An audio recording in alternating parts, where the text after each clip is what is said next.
Hola, ¿tenemos preguntas? No. Ya, seguimos. Yo quiero ser carbono neutral, ¿sí? Para yo ser carbono neutral, tengo que encargarme de tratar de equilibrar esas emisiones que ya no puedo reducir más.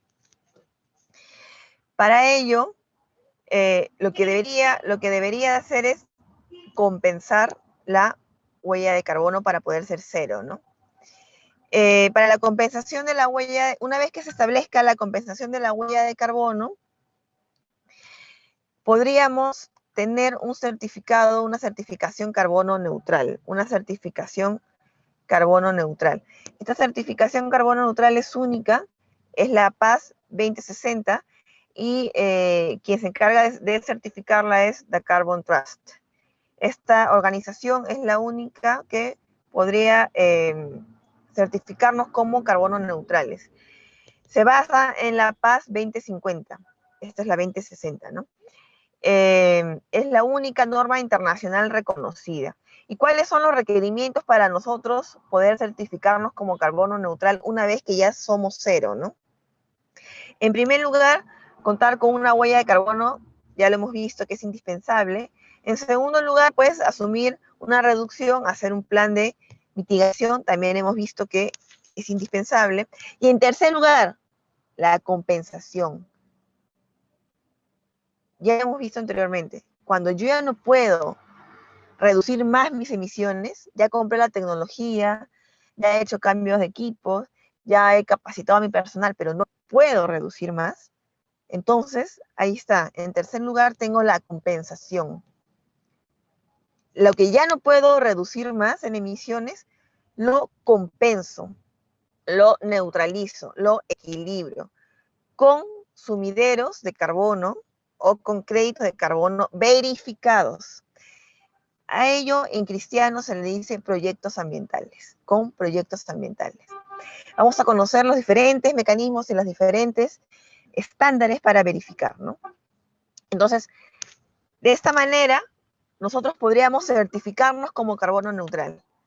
Pero ojo que la certificación de carbono neutral nos lleva sí o sí a compensar. Sí o sí tenemos que compensar, porque no existe ninguna actividad que sea carbono neutral 100%. Entonces, sí o sí se tiene que compensar. ¿Y cómo compenso? Con proyectos enfocados en remoción, sumideros de carbono o créditos de carbono verificados, proyectos de carbono que están verificados. Vamos a conocer también dos estándares que nos llevan a la verificación. Entonces, aquí no solamente mido mi huella de carbono, sino también verifico la compensación de la huella de carbono que he hecho. Entonces, como estamos viendo, la certificación carbono neutral es un proceso largo, es un proceso que necesita varias verificaciones, varias auditorías de por medio, tanto de la huella de carbono como de la compensación de la huella de carbono. Hasta aquí tenemos preguntas para poder seguir.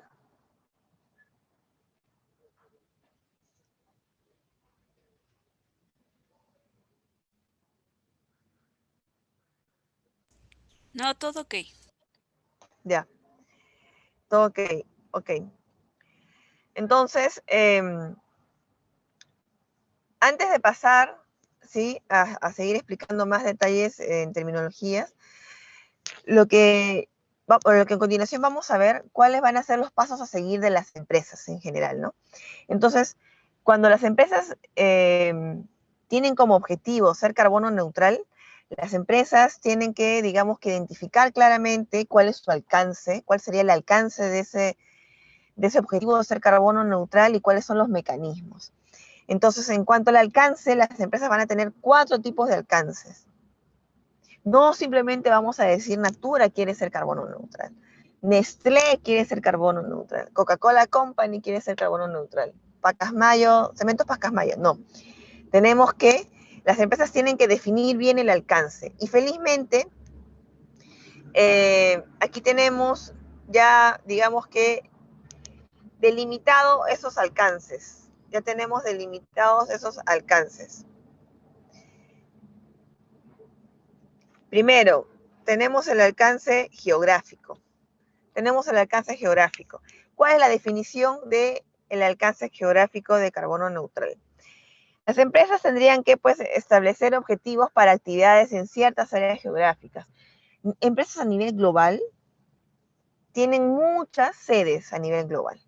Entonces, si hablamos, por ejemplo, de la Coca-Cola Company, ok, la Coca-Cola Company quiere ser carbono neutral en Perú, a nivel Sudamérica, a nivel Europa, ¿dónde, no? Entonces, la Coca-Cola Company tendría que definir exactamente en dónde va a ser carbono neutral. El alcance tiene que ser clarísimo. Y eso también te lo pide en la huella de carbono, felizmente. Aquí vemos un ejemplo. ArcelorMittal, que es el productor de acero más grande del planeta, se ha comprometido con ser carbono neutral en Europa para el año 2050.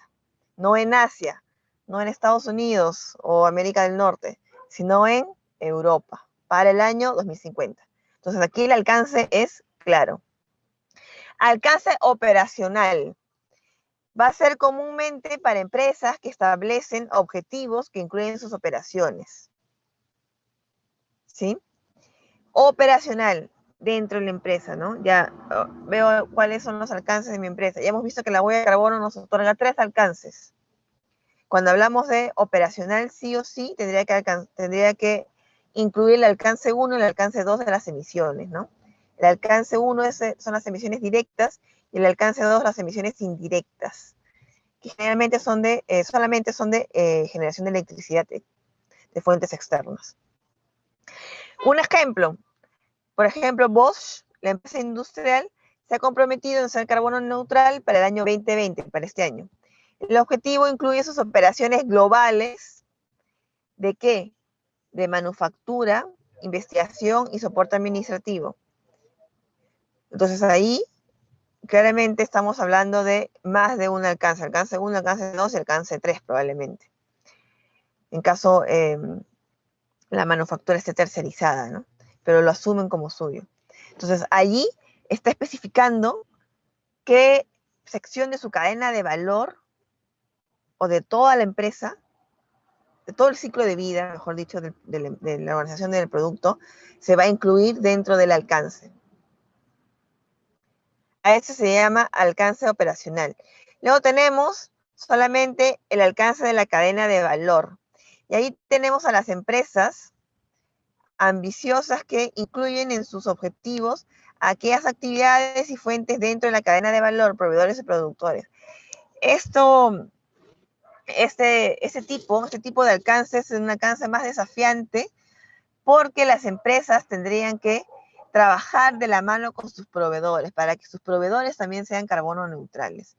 Es mucho, mucho, mucho más desafiante y es poco común. Es muy poco común. Un ejemplo es Volkswagen, que está comprometido a ser carbono neutral para el año 2050 y está incluyendo toda la producción y manufactura de vehículos, ¿no? Es bien complejo, es muy difícil encontrar una empresa que incluya también a su cadena de valor, a sus proveedores, a etapas del ciclo de vida como la extracción. Es bastante difícil porque hay poca información en la extracción. Los proveedores, como la mayoría son pymes, no manejan empresas pequeñas, medianas, no tienen una sistematización de todas las emisiones, ¿no? El último alcance ya son otros, ¿no? En donde van a ser las empresas que pueden establecer objetivos de neutralidad para un sitio específico, producto u otro límite, simplemente, ¿no? Por ejemplo, esta empresa Daimler AG que busca alcanzar la neutralidad para el año 2039 para su división de Mercedes-Benz Cars. Una empresa mucho más grande, un grupo económico mucho más grande que solamente habla de una sola división, ¿no? Estos son los 4 alcances que maneja CDP. Los he sacado de ellos y sugieren que cuando las empresas establezcan sus objetivos de carbono neutral, tomen en cuenta estos 4 tipos de alcances, ¿no? Geográfico, operacional, cadena de valor y otros. Hasta aquí, ¿tenemos alguna pregunta?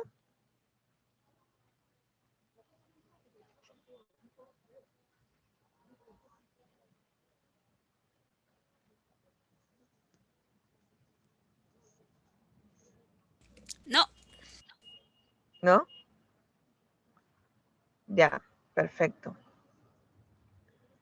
Ok, sigamos. En adelante, después de haber visto los objetivos que las empresas tendrían que plantearse, ¿no? Hemos visto objetivos que especifican el alcance. Luego de que las empresas especifican su alcance, las empresas deberían de identificar cómo van a ser carbono neutrales. Y aquí vamos a ver 5 mecanismos para ser carbono neutral. Vamos a ver 5 mecanismos, 5 caminos, 5 trayectorias, 5 vías que las empresas pueden adoptar para ser carbonos neutrales. Estos 5 mecanismos van a depender de la naturaleza de las fuentes de emisión de dióxido de carbono de las empresas. Claramente todas las empresas no van a tener la misma complejidad o simpleza para reducir sus emisiones de dióxido de carbono. CDP los divide en estos 5 mecanismos, ¿no? El primero es la descarbonización. El primero es la descarbonización. Y en este aspecto sería digamos que el más claro, el más simple, que va a ser eliminar las fuentes de emisión. Una vez identificado mi huella de carbono, aquella fuente que me lleva pues a las emisiones de dióxido de carbono, podría aplicar conceptos de coeficiencia, conceptos de economía circular, de producción más limpia, para eliminar las emisiones desde la misma fuente. Aquí tenemos 2 ejemplos muy claros cuando hablamos de fuentes de emisión, ¿no? El primero es el secuestro y almacenamiento de carbono. Generalmente el secuestro y almacenamiento de carbono es una tecnología que los encontramos en las empresas de generación de energía a base de quema de combustibles fósiles. Las encontramos en industrias del cemento, industrias del papel. Estas empresas son poquísimas a nivel global, solo 18 empresas a nivel planeta tienen la tecnología de secuestro y almacenamiento de carbono.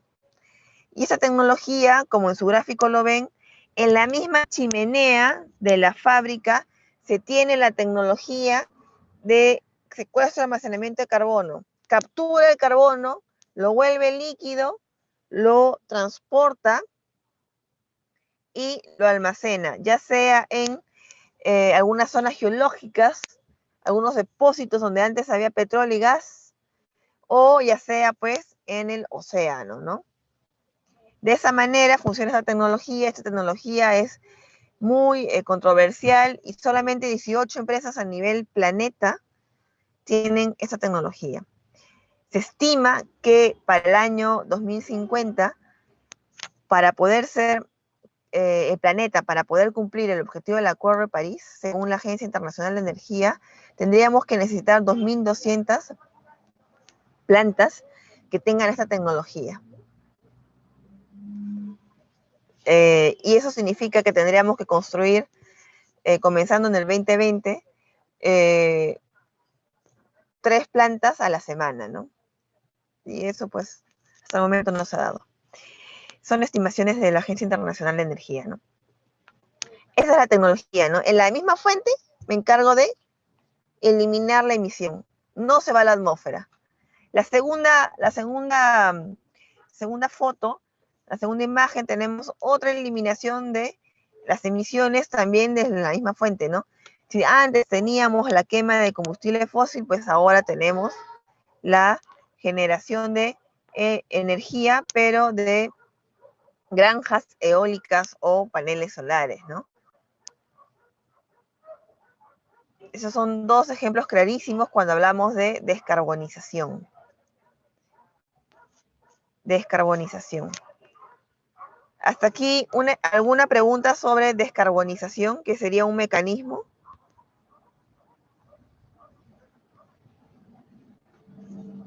El primer mecanismo que estamos viendo para hacer carbono neutral.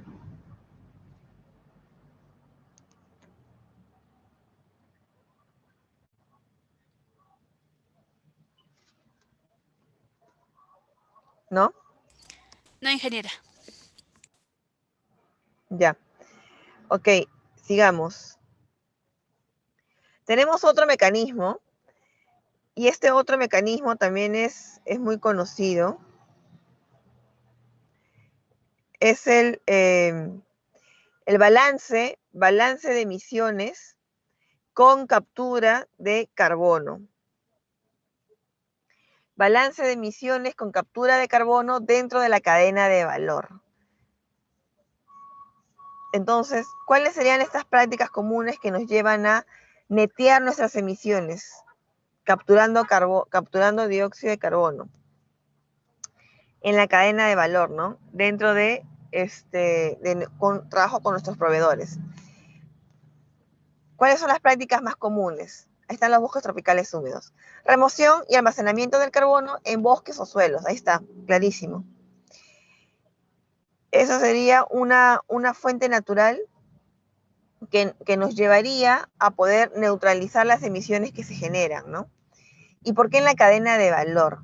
Porque en la cadena de valor, dentro del trabajo con los proveedores, van a haber emisiones que ya no van a ser posible reducirlas.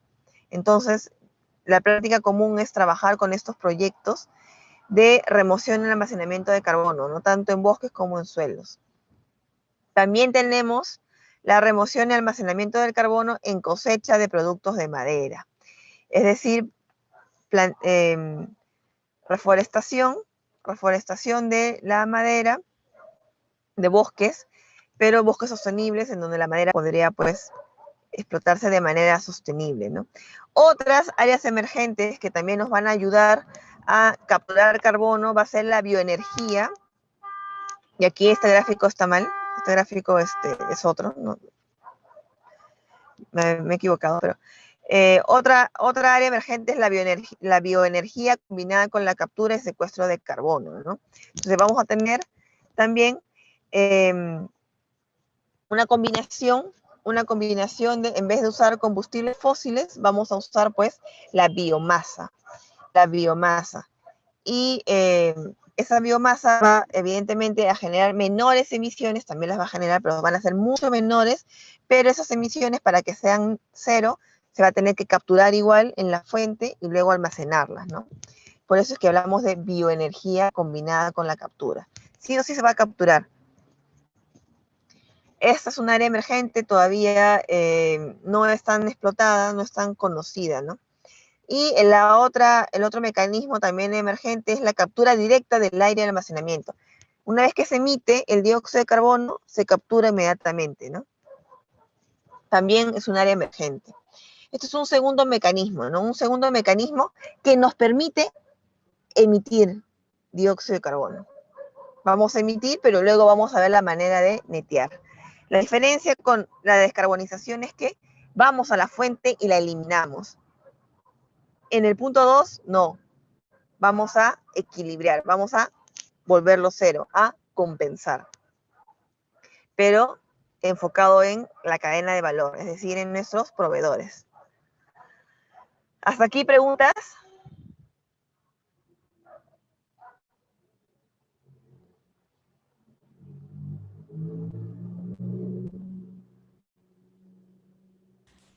O sea, en este segundo punto es más que nada, estamos hablando de siembra de bosques, reforestación o algo así. Sí, sí, sí.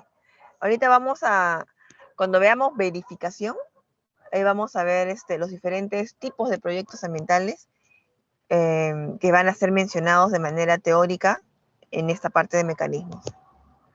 Va a estar mucho más especificado. Sí. ¿Podemos seguir? Perdón, una consulta. ¿Me Escucho. escuchan?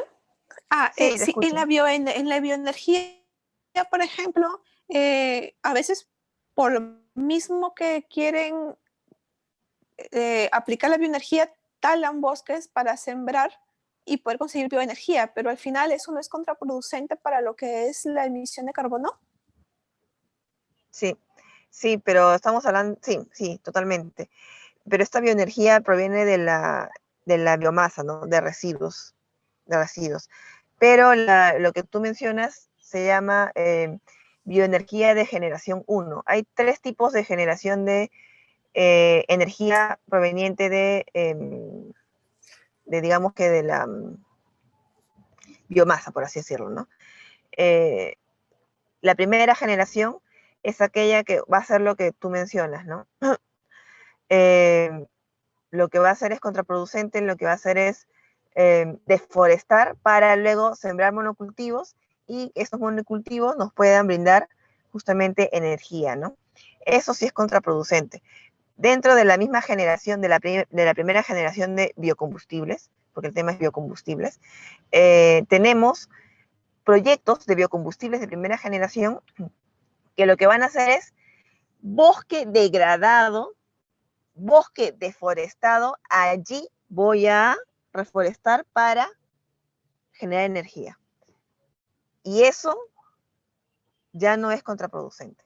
Pero si tengo un bosque virgen y ese bosque virgen lo vuelvo monocultivo, eso sí es contraproducente.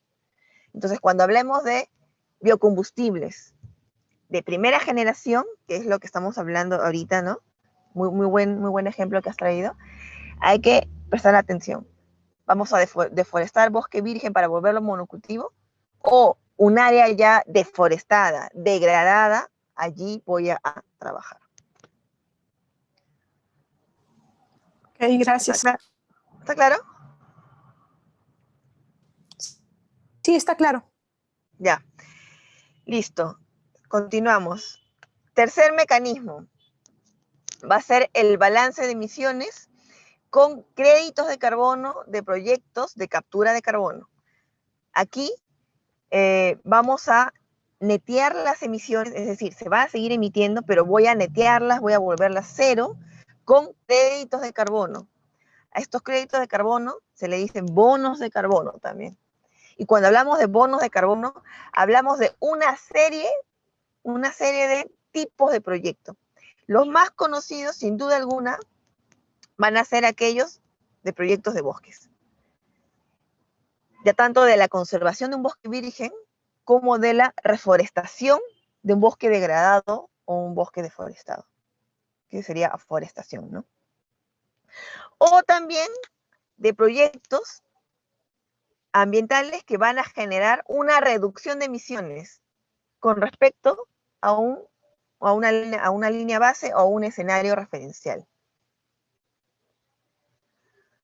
Ese tipo de reducción de emisiones, ese tipo de proyectos que van a emitir dióxido de carbono, pero usando una tecnología más óptima, cuyas emisiones van a ser menores, por ejemplo, son aquellos proyectos de electrificación del transporte. Por ejemplo, aquellos proyectos de planta de tratamiento de aguas residuales. Por ejemplo, algunos proyectos de planta de la gestión de residuos orgánicos. En vez de tener botaderos, tenemos rellenos sanitarios con la tecnología adecuada para justamente hacer que esas emisiones de dióxido de carbono y otros gases no sean cuantiosas, ¿no? Entonces, aquí ya abrimos el espectro. Aquí ya no solamente hablamos de bosques, aquí hablamos de diferentes proyectos de captura de carbono o simplemente que son proyectos que van a generar menores emisiones. Entonces, aquí hablamos de otro tipo de proyectos. Esto se llama, este mecanismo se llama balance de emisiones con créditos de carbono. Entonces, los créditos de carbono o los bonos de carbono no solamente son los bosques, por si acaso. Hay un abanico de opciones y ahora los vamos a ver cuando veamos la parte de verificación. Ustedes van a ver, vamos a entrar a un link, van a ver que hay una serie de proyectos muy interesantes. Hasta acá se entiende la teoría.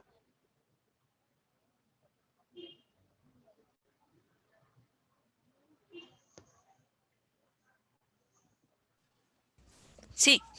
Sí. Ya, seguimos. Cuarto mecanismo, el balance de emisiones con créditos de carbono de proyectos de reducción de emisiones de carbono, ¿sí?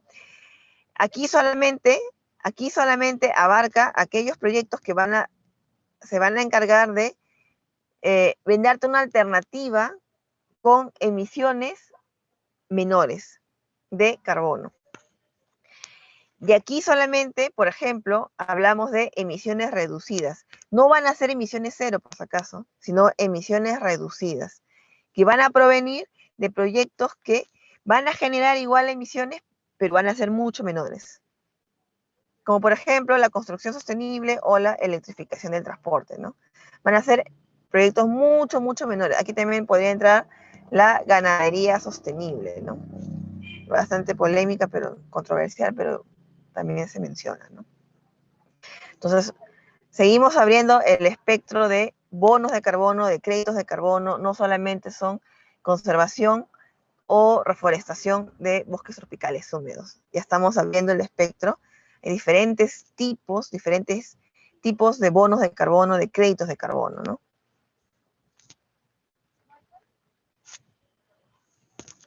El último mecanismo para hacer carbono neutral sería el balance de emisiones con emisiones evitadas de productos vendidos. Y aquí podríamos hablar podría estar, digamos que ser parecido a la descarbonización, ¿no? Al primer mecanismo, ¿no? Sin embargo, acá lo que vamos a hacer es, sí o sí, tener que incorporar una metodología nueva, bueno, una metodología nueva a lo que ya estamos viendo, pero no nueva para ustedes probablemente, que sería pues incorporar la métrica del análisis del ciclo de vida del producto, ¿no?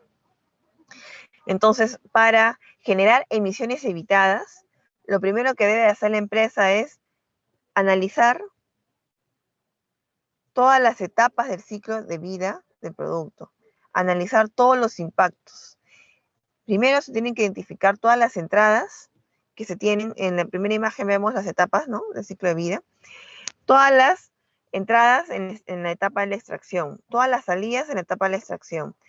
De igual manera para el transporte, para el procesado, cuáles son sus entradas, cuáles son sus salidas. Para la manufactura, cuáles son las entradas, cuáles son las salidas. Para el uso del producto, los consumidores, qué entradas, qué salidas, qué generamos.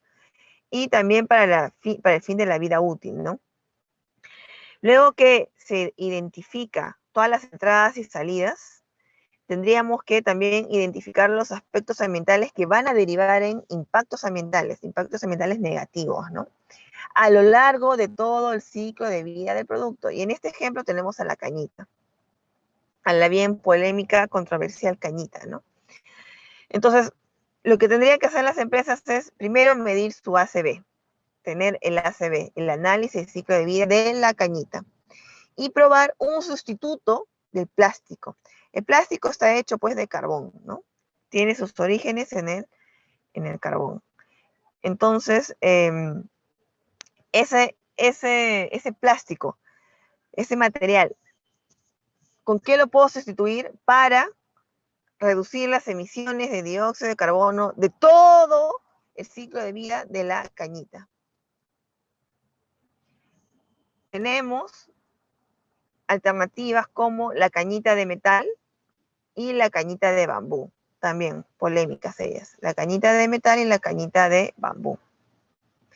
Para que una empresa decida si es más efectivo la cañita de bambú o la cañita de metal, la empresa tendría que hacer un análisis de ciclo de vida para la cañita, teniendo como material el metal, teniendo como material el bambú. De esa manera podría comparar en todo el ciclo de vida de la cañita dónde se generan menores emisiones, con qué tipo de material se generaría menores emisiones de dióxido de carbono. ¿Hasta aquí tienen alguna pregunta?